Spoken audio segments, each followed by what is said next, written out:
About 8 years ago or 9 years ago, I was in practice for about 1 or 2 years, and I heard Mark give a talk, and I was just blown away, and I just changed my whole. When I saw the brow, I said, I'm not doing brow lifts anymore. And there's nothing wrong with brow lifts. There's so many ways to skin a cat, so it's not.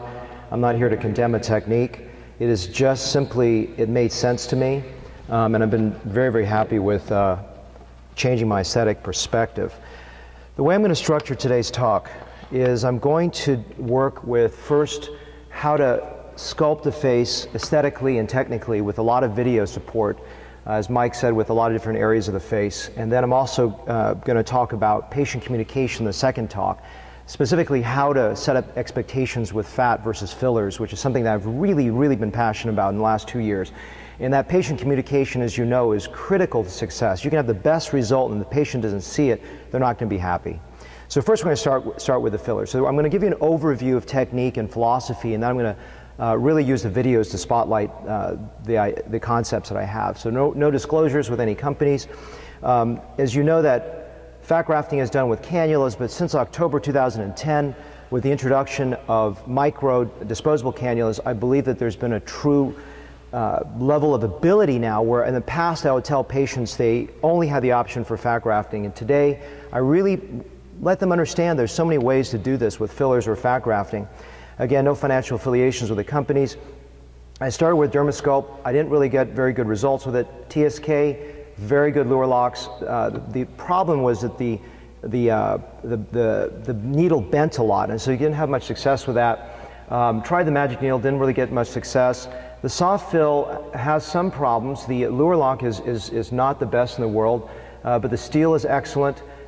It doesn't pass through scar easily, but has a very wide inner lumen, and the tensile strength is strong. So that's my preferred go-to in about 98% of the cases. When I do inject, I do hold the lure lock so it doesn't pop open, but everything else about it is excellent. I do use the SteriGlide in about 2% of cases. The one big negative is that it is very sharp at the tip, and I've got excessive bruising from it. So I only use that to pass through scars. So I like these two cannulas in those circumstances. Facial anatomy is so important. If you guys are surgeons of the face, you know how important this is. This is why I've moved to cannulas. Just before coming here, I had a colleague of mine who's 10 years in practice, and he had to me, it looked like an arterial embolization, and he's a very experienced injector. We all can get it, and he was injecting right at the canine fossa. So I've really, for nasolabial grooves in particular, but almost anything periorbitally and around the face, I'm 98% using cannulas to do the work. So understanding that arterial flow, especially across this watershed zone, really is so important to understand and to be safe. So this triangular area right here is really the area that I want you to understand. I don't even know how to use my own pointer, but just in this triangle right here. So the other thing important is I always show the patient the mirror before I inject. So if they always will point to something asymmetric. They'll tell me, I had a lady just say, hey, Dr. Lamb, you know, you did a great fat transfer on me, but you see this bump that you created for me? I went back and showed her the photo. She had that in 2007. So almost every time when a patient says they develop something new, it was there before. So always show them beforehand the asymmetry so that they don't come and bite you afterwards. That, hey, because they're going to start looking at the mirror 20 times a day after they finish.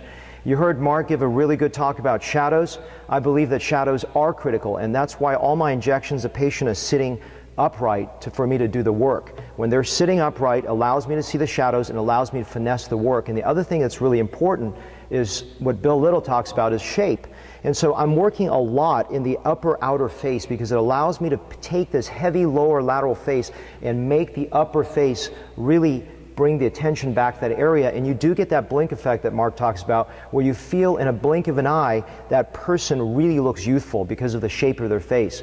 Another thing we talk about is the OG curve, which is something that is just that curve that comes down in a 3/4 view, but I always like to mention that it is not just the 3/4 view that matters, but it's truly the frontal view.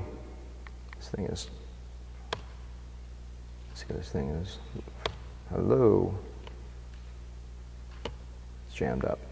Sorry guys, let me advance beyond this slide. Oh. All right. Sorry.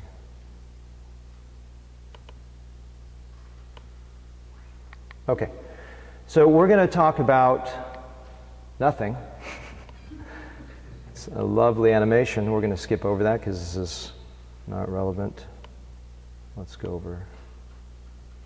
I don't know why this thing is not working. All right, upper face. So the first thing I want to talk about is injecting. This is the exact opposite way of injecting for the eyes than you would do in a fat graft. What Mark taught me to be safe is to inject perpendicular to the orbital rim. When you're injecting fillers, you want, with a cannula, you want to go parallel. And most of the linear deficit is 3/4 going this direction. So I'm injecting from a lateral point going inward like this.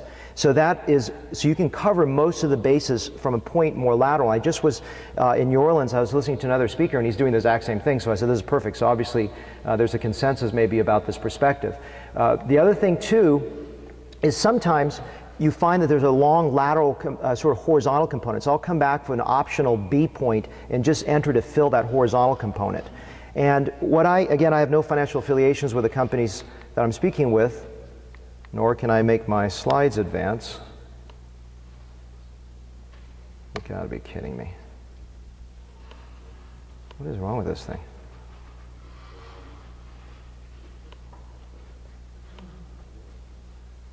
I can't slide, that's right. All right, so obviously. Plug it back in sometimes. Unplug it? Yeah, I'm going to plug this. Just for a second. All right.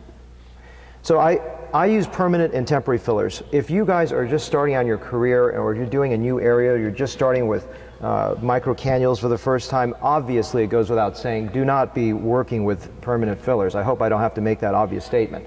But I truly, truly love Artefill. I do several hundred syringes a month with this product, and I do it everywhere except the lips.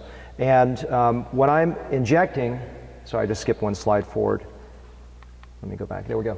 Artefill it can be above or below the muscle, and I like it above the muscle because I can get right into the subcutaneous plane very carefully and knock out any deficits. With HAs, I get problems, so I'm going submuscular. You'll see a video where I do both of those things. In the temple region and brow, I use Artefill or Juvederm, and I always tell the patients they're going to require some molding to do this. This is really irritating. Oh, what the? All right. So I do a lot of molding in this area to get the improvements in that area. Well, you see the video. It's going to be probably easier. In the mid-face region, I inject. What is wrong with this thing? All right. Sorry, guys. I don't know why this thing is getting crazy on me. I'll just manually slide each one up.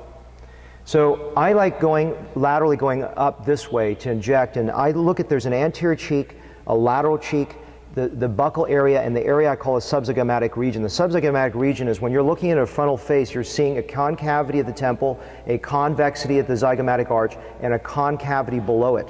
I want to create a nice shape that goes across like this. The one thing that I've been really focused on is looking at a patient from a frontal view to see that arc, and also I'm looking for dynamic movement, and I'm looking for static movement, because a lot of times what you see, a cheekiness, is not just in a static repose, but when the patient is smiling. So I even have them smile as the cannula goes in while I'm injecting to make sure their cheek doesn't become too overfilled in the front.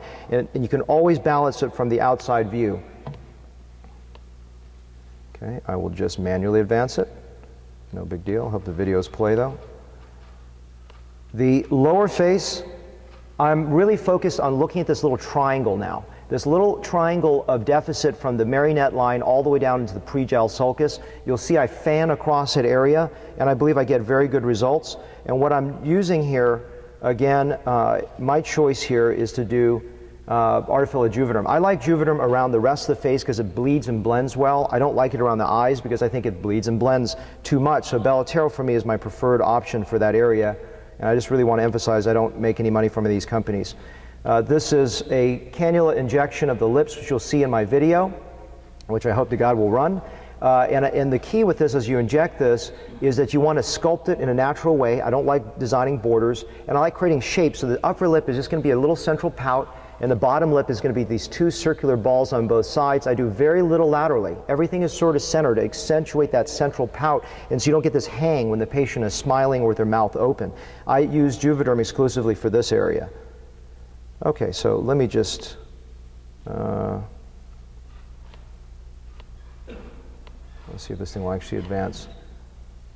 So the nose, I inject. I use cannulas. It's very important. You can have infarction issues when you're using needles. So if you understand the anatomy here, the anatomy is again coming from the lateral base. So if you inject, I always inject midline, subsmas. So you're going deep, and I use a cannula to go up in this area to fill areas. I feel much safer, especially in the tip region around that area. I believe it's much, much safer with the angular artery and the dorsal arteries, as well as the lateral nasal artery coming upwards.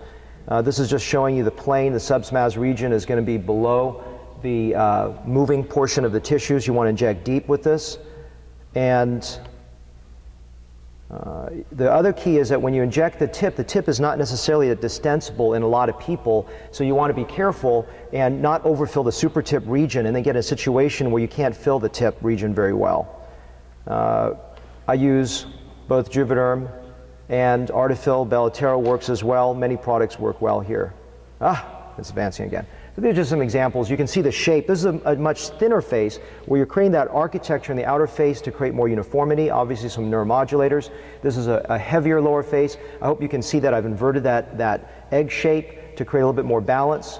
This is just filling a little bit in the radix. You can see that it makes the nose look a little more proportional. In an ethnic nose, you can see the tip looks bulbous, but when you fill just a little bit up high, it just makes the tip look more elegant. In an ethnic nose, you want to be super careful not to overfill that because you can swallow the tip and make the tip actually look blunted. So hopefully this video